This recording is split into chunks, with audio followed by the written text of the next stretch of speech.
Welcome back, everyone, to the SlabStox podcast. My name is Aaron, your host, and today is Sunday, and this is the first edition of an episode like this. We are doing a This Week in Sports cards at SlabStox.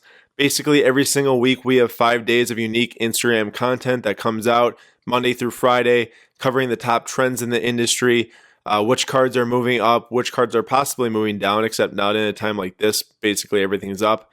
And then, just cover what the price trend was like, where it's moving from here, possibly, and then also ask the audience what their thought is on the trend.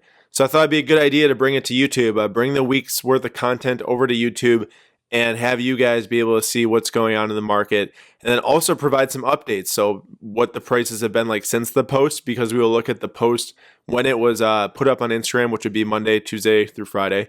And then also I will give my take on that, on the post and the card in the post. Something a lot of people are asking for on Instagram is to shed a little bit more light on what our thoughts are on what the card is doing or where the trend is going or where it might go from here. So this is a good way, I think, to bring that to you without just writing it right in the caption on Instagram, giving the users some chance to think for themselves on where they think that the card is going. And then at the end of the week, I can come on here and provide an update on what my thoughts are, and you can take that for what you want. You don't have to listen to it. Of course, there's so many different ways to do the hobby in the industry. There's not one right way. So it's up to you on really how you think the cards will change from here and what investments you should be making or should not be making. Because in the case, as I've explained in the live stream you might have watched yesterday that we posted, if a card lands on the Instagram page, it might not be the best option to go and buy because it did just go up a lot in price, which is why we reported on it, and you might want to look elsewhere. So this is a way to look and see what did the card actually do after we posted to Instagram, to see, maybe sometimes you should stay away. Sometimes maybe it is worth jumping in. Like I talked about probably in March, mid-March, I posted on the 2017 Optic Mahomes PSA 10. It went up to around $400. We'll talk about that more in this video. And then it went up even higher to what we posted on Wednesday. So if that was the case, you should have bought it because it doubled in price. But then again, a ton of demand came into the market that I'm sure people weren't expecting, myself included, especially with everything that's going on in sports or the lack thereof right now. So it's very interesting to look at and very interesting to think about going forward, what you might want to do in the industry, because a lot of what it is right now is making sure that you're finding new outlets to buy into, because a lot of this stuff has went up a lot. And stuff that goes up a lot can come back down just as fast. So don't always buy into a trend that's going up like crazy. Make sure you do research, understand what's going on and what can happen. Understand the supply of the card, the population report, what the historical trend is to see if this is a card that had demand in the past, or maybe it's a new set that has received demand, like our Friday post that I'll show you guys. Just lots of different ways to look at this and break this down. So I'm just going to go through here and pick out each post, Monday, Tuesday, all the way through Friday, and we'll go from there. So the first post that we put up on Instagram was on Monday of a Ken Griffey Jr. 1989 Upper Deck Star Rookie PSA 10. This card was around $500 for a long time. Collectors enjoyed this card, of course, for the reasons that this was like the card of the junk wax era, the Ken Griffey UD Star. And actually, the pop report is really small in it for the PSA 10. Overall, it's huge. It's 73,000. I'm pretty sure the most graded card that there is right now via PSA is this Ken Griffey Jr. But the population for the PSA 10s is around 5%. There's 3,793 PSA 10s of this card, which is super small. If you think about it in comparison to the amount that were actually made, which is in the millions, very, very small. Millions might be an exaggeration or might not be. I didn't live through the junk wax era, but there's a lot. And what this card did was it went all the way up to 1,450. Actually, it topped over 1,600. And then there's been 81 auctions to end in April. So there's been a lot of stuff going on with this card. Today's value has went down to around 1,350, so that's a 7.69% drop since the post. Like I was just talking about, when cards run up this fast, it's very hard for them to keep on going up. And of course, people saw that the value was going up, so they started to post to eBay to sell them as buy it nows or auctions or whatever. Supply even goes up more than as the value goes up, which is hard to keep the value at what it was. And then next thing I want to do here is I want to read you a couple of Instagram comments that were actually on the post. I'm going to have to read them off here because I don't have them memorized. But these are just valuable comments, I think, that you guys should think about and think about what our audience was saying because they're very smart. The first one is from 33 Chubby 33. He says 3,800 PSA 10s is not a lot. Card is iconic, has been around for 31 years and was undervalued for 30 of them. The direction, the demand side, the hobby is heading towards, well, where it's going. There's 9,500 Luka Prism PSA 10s in 5 years. That will not be a lot. What will happen when more bulk investors start looking for alternative assets and look into cards since they have heard it's a hot alternative investment, and they also have a love for sports. Millionaire John Doe wants to now invest $50,000 in Luka Doncic Prisms. At $500 a pop, he now takes 100 off the market. How many people are buying 100 shares of Tesla at $500, $800 a share? Every day there's thousands. Say 50 million Johns come and decide to buy 100 shares of Luka PSA 10. Now suddenly 5,000 come off the market and 4,000 are just left. Get my flow, it's going to happen just a matter of time. So this comment got 7 likes, which is pretty high for a user response on our post, which is really great. He's looking at this as more of a macro view where more people are going to be coming into the investment hobby for sports cards and is going to take these PSA 10s off the market. Like overall, 9,500 Lukas isn't that much if you have a ton of people trying to buy them. So he's got good points there. Next comment is from Superhero Stepdad. He always contributes really great stuff on our Instagram page, always has a really well thought out comment to write and really enjoy his presence. He said, the fact that it's the most graded card ever by PSA and that only 5% get a 10, a percentage that will probably shrink over the years given PSA's desire to not flood the market with tens of iconic cards, and the fact that literally everybody wants one, but not many are selling makes it still a long-term bargain, but there's similarly priced iconic PSA 10s out there that have a 10 pop, a tiny fraction of this card. It's a strong buy. Both limited investing funds, better options can be found. So this is kind of two sides of the coin here. One is long-term, this card should win out, is what he's saying. Makes sense considering that there's not that many PSA 10s out there for the market size. But then the flip side is more of that short-term aspect I was talking about where this card's ran up a lot. There's better options out there in the moment. Maybe wait 6 months, see if it can be a buy. But then again, in 6 months, it might have doubled again. So maybe wait a week and see if it goes down to like 1,000 or so. My thoughts on this post is it's a very iconic card, of course. There is a lot of supply in a sense for the card. It has reduced scarcity because of the PSA 10. I think that demand will increase going forward. I mean, just as the demand for the sports car market keeps on going forward, and those guys that love Ken Griffey Jr. come back into the hobby, of course, that's going to be a card that a lot of people want to buy. And the 5% 10 rate is super small. That is a really hard, ridiculously low percentage of PSA 10s to get. So not a lot of supply there. And just in general, going forward, probably going to be a money maker in the future. On to Tuesday. So for Tuesday, we have the 2001 Upper Deck Tiger Woods Golf Rookie Card PSA 10. There is a lot of these out there too. There's around 20,000, I think, in the grade the population report for these cards. Around 8,500 are PSA 10, so that is pretty similar to the Luka Prism PSA 10. However, the difference is that the Luka Prism PSA 10 gem rate is, I think, probably around 75%, 75 to 80%. For the Tiger Woods, it's under 50. So there's definitely a difference there in that this card is harder to hit a 10 in. So there is some scarcity level there. There's definitely more Tiger Woods produced out there as a total, not talking about graded or non-graded, just as a total. Definitely more Tiger Woods out there. I heard that these things were mass produced by Upper Deck once they found out that people love them. So yeah. And from it just catapulted in the last week. This card was around $50 to $75 for a long time, and then it just went straight up. I mean, literally just every single half a day it would go up another $50 and end up topping out, peaking around $275. I heard that there were some groups out there that were buying this card up, which is probably what led this astronomical increase. Of course, look at the first half of April. There was no price movement at all. And then at one point it just boom up and then boom another up.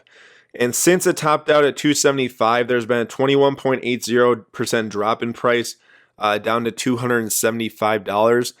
So clearly, this is one of those cases where really quick run up, and then the card just starts to go back down as less demand comes and there's too much supply out there. At one point, there were only like 3 left on eBay.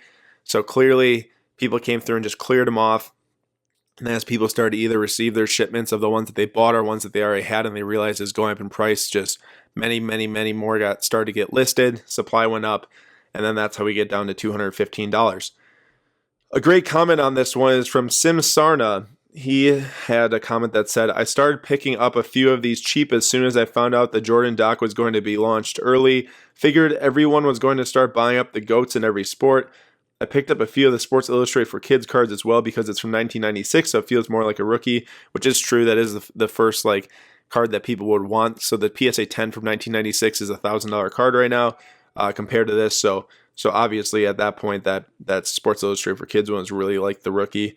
But then the rest of the comment reads, attaching my wife, and then he attached his wife, tagged her, said, so she can see the hobby. I love his yielding insane returns. I thought that was funny that I'm there.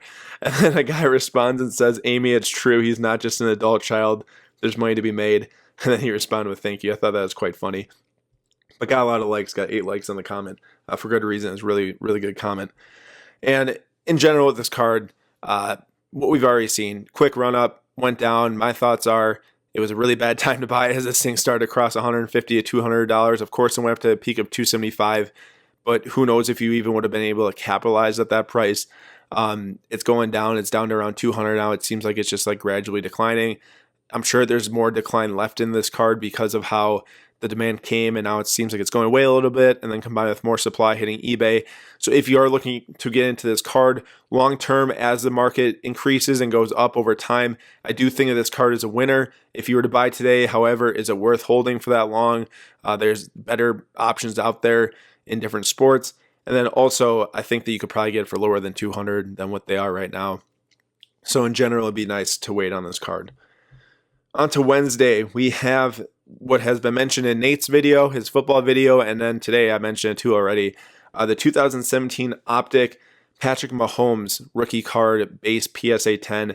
This card has just gone absolutely crazy since the start of last season. So at the start of September in 2019, this thing was literally a $100 card, which is actually funny because that is more than it was when Patrick Mahomes was named MVP. So literally the lowest point of this card in the last 2 years was when he was named MVP. And of the league in early 2019, he got named it for the 2018 season.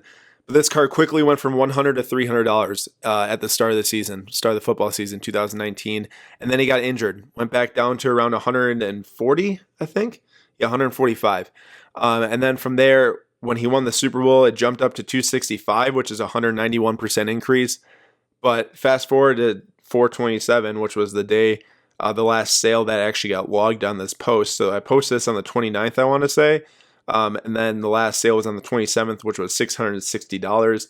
It increased in value 149% since February 2nd, which was when they won the Super Bowl. So it went up 191% from the beginning of the season to winning the Super Bowl and being named an MVP, literally the pinnacle of Patrick Mahomes' career. And then from that point, there's no sports, no football. There's no different public perception of Patrick Mahomes. Everybody still loves him, thinks he's going to be, a great quarterback all time, which is also a reason for this increase in price. But, just in general, it's not like that people just realized it. And then it went up 149%, which is only 40 percentage points less than it did from the beginning of the season to the Super Bowl. And now it's up to 750 since I posted that. So it's up another 14% from the 660 to the 750. So it's clear that this card has insane demand. I know that there's been a lot of comments on our post. Nate mentioned in the YouTube video, just literally everywhere, people are talking about Lamar Jackson's population report compared to Patrick Mahomes's. It's way less. There's a lot less Lamar Jackson graded out there. It could have to do with that there's been less time to grade Lamar Jackson versus Mahomes. People are grading Mahomes since that start of the 2018 season. People only got to start to grade Lamar Jackson since the start of the 2019 season, or they didn't get the chance to grade. I mean, they could have graded in 2018, but since the cards really went up in value. And then also maybe just the fact that There's less people that are thinking about grading Lamar. Who really knows? But a lot of people are talking about Lamar being a steal right now compared to Mahomes, especially because Mahomes' market is going crazy, which the Wharf Sports Cards commented on in the post. He said Prism is approaching $3,000, which would be the PSA 10. The Hollows, which is an Optic card, the Optic Hollow Rookie, is approaching $2,500. This is going to become the best option at $1,000 to $1,500, and then Select will be next and will reach $800 within 2 months, he predicts. Throwing out some price predictions there with the Select. Seems to be the one that is just right behind. Maybe it gets a little bit more increase in value. And then as for the Optic and the Prism, clearly they're going crazy. If you have them and you have a lot of profit lined up, might not be bad to hedge some bets and to sell one if you have multiples. If you can get your cost to zero and then sit on these things and let them ride as he starts to win more Super Bowls and win more MVPs, would be a pretty sweet idea. And that just leads into my thoughts on this, is that Patrick Mahomes long term is, of course, going to be a winner. He's the next one in line behind Tom Brady and I suppose Aaron Rodgers and Drew Brees, even though Aaron Rodgers has been disappointing for us recently as Packer fans. But yeah, I mean, I'm lumping Patrick Mahomes, or starting to, probably already have, into that same category as Mike Trout, Tom Brady, Giannis, LeBron. Those cards or those players that over time will just be going up. You can buy them today. You can buy them in 2 months. Either way, you'll end up making a profit most likely. Or you could have bought them 3 years ago and made a ton of money, or 5, however many years ago you did buy. If you did that, congrats to you. But just a winner is what it comes down to. On Thursday, we had a 2012 Select basketball card. It was the Damian Lillard Silver. We covered the Optic first issue, which was 2016, and the Prism first issue, which was 2012, quite extensively over the last 2 weeks. And the only one we had to post on that was left was 2012 Select, which I would say rounds out the big three for Panini Chrome products. Of course, you have Prism as the number one, Optic as the number two in terms of demand at the moment, and then number three is Select. But I think that you can make an argument between Optic and Select, and I think it will be one going forward for collectors and investors.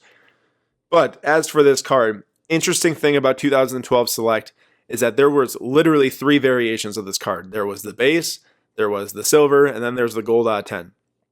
So there's like no parallels out there of these cards. Rarely. I mean, of course, the silver and the gold. But compared to what Select is today, or what Optic is today, what Prism is today, there's just like nothing out there. So very, very rare card, very rare issue of the card with the silver. And it jumped up from $40 at the start of 2020 all the way up to $180, which was the last auction sale, which is what triggered us to post this. Went up 365% in 4 months, which is great. Absolutely awesome. And there's been none sold since this post. So it's obviously a rare card. I think there's about like 7 available on eBay right now, either in graded or non-graded form. And the cheapest one right now is a buy it now of $200. So that one hasn't sold yet. So, the demand might not be that high for this card. But in terms of if an auction runs it, the last one sold for $180. A great comment on this post was from Jake3PO. He said, I don't know, but Lillard's a beast. Gets less love because it's a small market team. Same with Donovan Mitchell. These guys ball though. And I said, yeah, both are monsters on the court. So really, there wasn't much engagement on this post, which I think speaks to Select being a lesser demanded brand at the moment compared to Optic and Prism. However, we got people here talking about Lillard and Mitchell, which is really what my talking point is about, is that for Lillard, the caliber of a player that he is, hitting buzzer beaters in the playoffs for his team, carrying his team as a small market. Last year, they were the 3 seed, I want to say. Or no, they weren't the 3 seed. But they made it to the whatever it is, the semis in the West, I think. And as this card for Damian Lillard seems undervalued for the caliber of the player he is, and especially the Select Silver, very rare issue. There's only like 30 in the PSA 10 population report, and 10 of which are PSA 10s. So clearly, it's not a high supply card. More demand that comes towards new sets, or I should say, like first editions of old sets. That card should do well over time, in my opinion, as well as other 2012 Select Silvers. Not only Lillard, but think Anthony Davis, think Kemba Walker, think Klay Thompson, think LeBron, Kobe, and Dwayne Wade, guys like that. Last post we had for the market movement would be with the Zion Williamson Net Marvels Donruss rookie card. So this was an insert in the set. There were a couple different insert sets in Donruss this year, like Crunch Time and then Craftsmanship, I want to say. But this is the one that's been going up crazy right now. So there's a lot of sales on these things. There's 75 to sell in April. It's not a rare card. I think that I heard that Net Marvels is one per box, so you definitely get one Net Marvels per box. Not necessarily Zion Williamson. It's a 20-player checklist, so you can get Giannis, you can get LeBron, you can get John Morant, you can get Cam Reddish. But it's a 20-player set, and these things have just kind of exploded come halfway through April.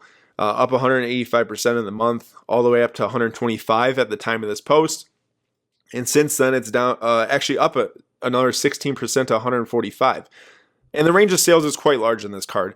You'll go to eBay and you'll see himself for 130 and then 200 and then 175. It's kind of all over the place. Just kind of call that 145 from what I was seeing on the eBay completed sales today. And of course, that can vary like $25 plus or minus, which is kind of crazy. But we'll just call it up 16% since the post. And I think a lot of what's going for this card is kind of obvious. It's comic book type card, a play on the Marvel series from the comic books and the movies and such. And they are really nice looking cards.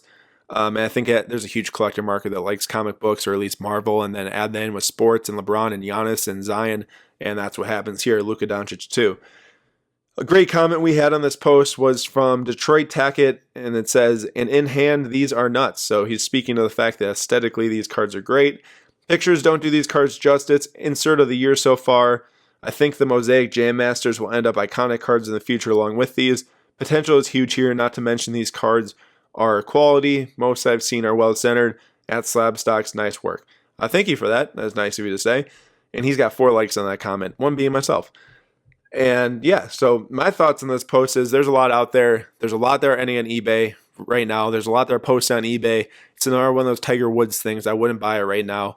It's too risky to buy in. Like, you're betting on this thing going up to over $200 for sure, because if you were to sell on eBay, you then pay 10% fees, and then you're reducing your profit margin. Too much risk to try to get to over to $200 on the card consistently. Of course, you might get those outliers here and there at sell for $200, but in general, it just seems too big of a risk right now. You can probably wait and maybe find it for cheaper later, considering the amount of supply that are out there. Unless, of course, demand keeps up for this card. And then, sorry about that, guys. There's some technical difficulties I just had. The camera just absolutely stopped recording right where I was. So sorry for the tough break. But back to the segment here, just ending off the Zion Net Marvels card, is that hype might continue. Card could still go up in price. However, it's a little bit too risky to buy in. So it's the last thing I have to say on that card. And to end off this week's discussion, I want to bring up the best question that we asked this week on Instagram. Every day, Monday through Friday, we ask a question to get followers engaged in thinking about different investment strategies or different players to invest in. And this question was, when it comes to selling, do you have a rule of thumb on when you take profit or when you hold? And the entire idea behind this question was that with all these cards going up in price quite frequently right now and at high rates, do you sell it? Do you hold it? Of course, long-term value will probably be higher in most of these as the market grows. However, securing profit and hedging is not a bad idea if you have multiples of some investments. To talk about this question, I wanted to get 2 of our Instagram followers. I want to put their comments in here because I think that they're really good. And we'll start off with the Wharf Sports Cards. You saw him earlier in the podcast. He had the comment about the Patrick Mahomes stuff. And he says, this is really important, and I don't think many people have a concrete strategy with this, but should. My very general rule of thumb incorporates percent ROI and time held. I typically sell if I can make 30% in a month, 50% in 2 months, 75% in 3, and 100% in 4. If you're compounding investment returns at those rates in those time frames, you're doing better than the person holding cards for years before selling. I really like that take. It provides a really easy view of how you can take profit in sports cards, make money, continually reinvest in building up your collection and investment portfolio. But I do think that there's a flip side to this coin that we need to think about, and that a lot of stuff can be situational, which is this next comment from sports_card_investments.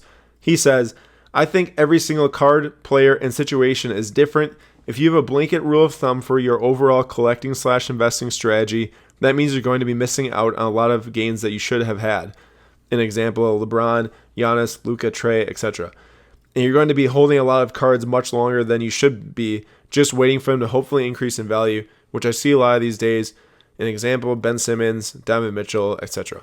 So for this, I think that a healthy mix of both of these strategies is a really great idea. I think it's very hard to lose if you implement both of these and take profit along the way, and then also reinvest, and then know some cards long term are just the cards that will do very well and that you should be holding. So I really don't have much more to say on this other than listen to both these two guys and take tidbits of both of them, or if you really do think that one is just awesome, then go with one of them. But I think both of these really provide a great look at how you should think about selling and what your strategy should be in terms of selling, taking profit, making money, making sure that you're at least securing some gains before reinvesting. Really like this. And with that, that concludes this week of this Week in Sports Cards at SlabStox. This was our first edition episode.